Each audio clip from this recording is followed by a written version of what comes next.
ابويا ما لحقتش اشبع منه، اتوفى وانا صغير. كنت لسه يا دوب حسبة 10 سنين. احكي لكم عنه حاجات فاكرها قد ما اقدر.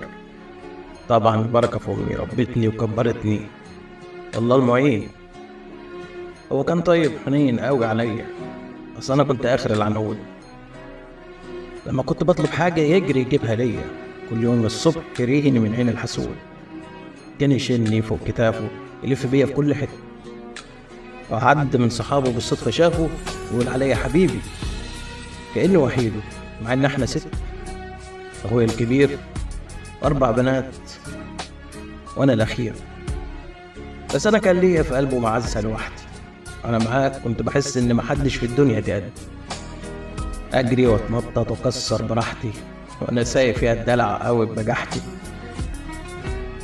عمره ما قال كفايه.